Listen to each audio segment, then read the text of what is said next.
Bismillahirrahmanirrahim. Assalamualaikum warahmatullahi wabarakatuh. Perkenalkan, saya Rima Rismalawati dari kelas Akuntansi 4B, Program Studi Akuntansi Fakultas Ekonomi Universitas Kuningan. Di sini saya akan memaparkan hasil pengerjaan tugas kelompok saya mengenai analisis laporan keuangan PT Global Teleskop Tbk, PT Telekomunikasi, dan PT Buana Lintas Laut di periode tahun 2016 sampai dengan 2020. Yang kelompok itu yang beranggotakan Rima Rismalawati, Milariani Amelia, dan Dahlia Damayanti. Untuk itu kita langsung saja ke penjelasan laporan tahunan neraca. Untuk di laporan tahunan neraca, kita akun-akun dan nominalnya tinggal dipindahkan dari laporan keuangan. Ini contohnya PT Global Teleskop, kita memindahkan dari laporan keuangan PT Global Teleskop pada tahun 2016, terus PT Telekomunikasi 2016, dan PT Buana Lintas Laut 2016. Lalu kita totalkan. Selanjutnya, tahun 2017 pun sama, kita memindahkan dari laporan keuangan sebelumnya. PT Global Teleskop tahun 2017 kita simpan di sini.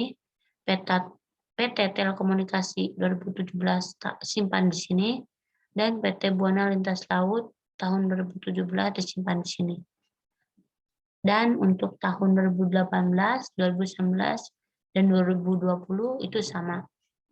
Kita memindahkan dari laporan keuangan tahunan dari PT tersebut. Lalu ada laporan laba rugi gabungan. Pada laporan laba rugi gabungan juga sama, akun-akun dan nominalnya itu tinggal dipindahkan dari laporan keuangan. Di sini juga saya menggunakan periode 2016 sampai dengan 2020. Pada laporan laba rugi ada pendapatan, beban sebelum pajak, laba tahun berjalan, dan laba bersih perusahaan.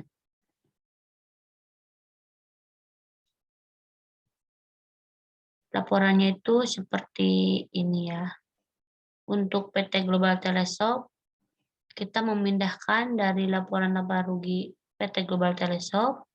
Untuk PT Telekomunikasi kita pindahkan di sini, dan PT Buana Lintas Lautan kita pindahkan di sini untuk tahun 2016.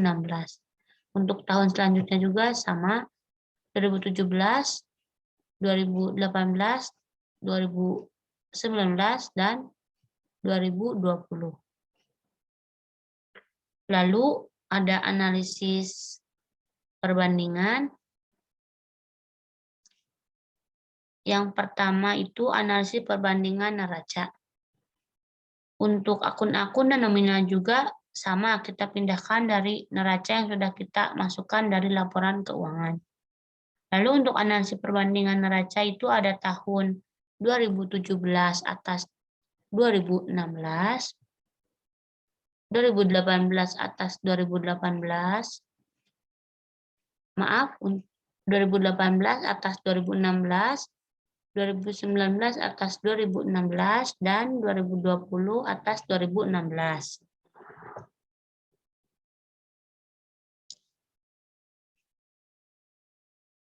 Di setiap tahunnya itu ada USD, persentase, dan rasio. Saya akan contohkan pada akun kas dan setara kas, perhitungannya USD-nya nominal kas dan setara kas pada tahun 2017 dikurangi kas dan setara kas pada tahun 2016. Setelah mendapatkan hasil tersebut dimasukkan ke tabel USD. Dan ini hasilnya. Lalu Sedangkan perhitungan nominal rasio, maaf, untuk persentase didapat dari membagi USD yang sudah dihitung dengan akun kas dan setara kas pada tahun 2016.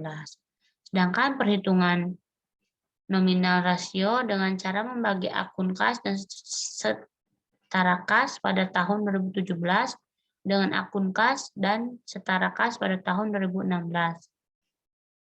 Mendapatkan hasil 0,88. Dan untuk tahun-tahun ininya sama perhitungannya yang sama dengan yang saya tadi jelaskan. Untuk perhitungan USD, presentasi dan rasio akan dilanjutkan untuk setiap tahunnya. Caranya sama seperti yang sudah saya jelaskan.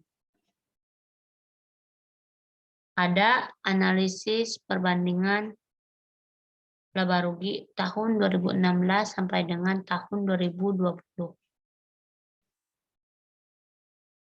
Cara menghitungnya sama seperti yang ada pada analisis laporan neraca. Untuk akun dan nominal juga sama, kita pindahkan dari laporan laba rugi yang sudah kita masukkan dari laporan keuangan. Selanjutnya, analisis common size.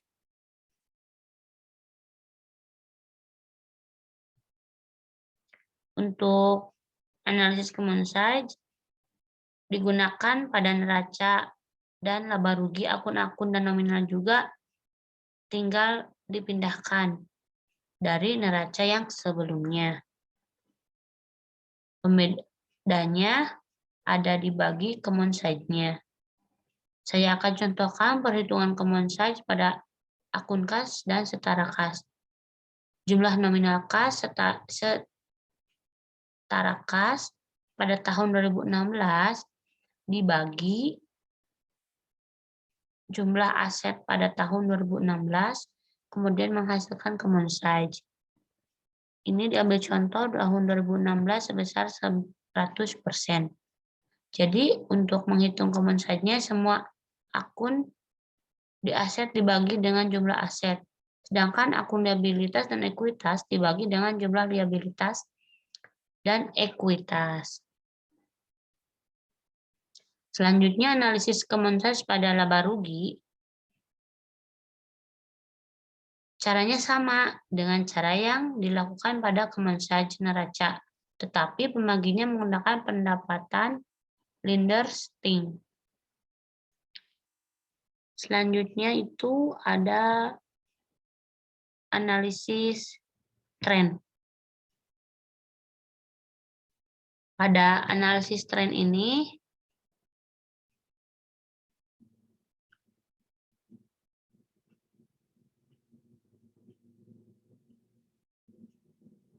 analisis tren juga dilakukan neraca dan laba rugi. Tinggal memindahkan dari neraca dan laporan keuangan. Lalu saya akan contohkan pada akun kas dan setara kas. Kas dan setara kas pada tahun 2017 dibagi kas dan setara kas pada tahun 2016. Didapat hasil 100%. Untuk akun-akun dan tahun-tahun selanjutnya juga perhitungannya sama. Lalu ada analisis cross section. Di cross section ini terlihat saham yang beredar dari tahun ke tahun. Untuk mengetahui jumlah saham beredar dari tahun ke tahun dapat dilihat dari annual report perusahaannya masing-masing. Dari perusahaan PT Global Telesop, PT Telekomunikasi, dan PT Lintas Buana Lautan. Total ekuitas didapat dari neraca. Nominalnya tinggal dipindahkan saja. Nilai buku dihitung dari ekuitas atau saham beredar. Nilai ROA didapat dari analisis rasio. Analisis cross-section, ada ROA dan nilai buku yang nominalnya diambil dari perhitungan di atas. Tinggal dipindah-pindahkan saja. Pada cross-section ini juga ada perbandingan aritmatika, tertimbang, dan median. Lalu ada analisis time series. Untuk tren ROA ini nominalnya sudah ada. Langsung saja kita buat grafiknya. ROA perbandingan dari tahun 2016 sampai tahun 2020. Ini seperti ini ya. Lalu kita buat analisis tren nominal penjualan. Didapat dari laporan keuangan, lalu ditotalkan.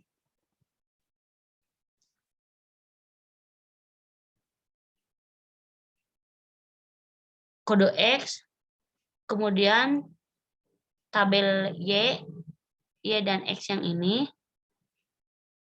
dan X kuadrat, dan X dikuadratkan, lalu dihitung A jumlah Y per N sama dengan tahun. Lalu untuk yang B, jumlah YX per X kuadrat didapat persemen tren. Setelah dilakukan perhitungan, maka dilihat kita buat grafik agar kita dapat melihat jelas perbandingan antara penjualan awal dengan penjualan tren dari tahun ke tahun. Mungkin cukup sekian presentasi yang bisa saya sampaikan, kurang lebihnya mohon maaf. Billahi taufiq wal hidayah. Wassalamualaikum warahmatullahi wabarakatuh. Oke.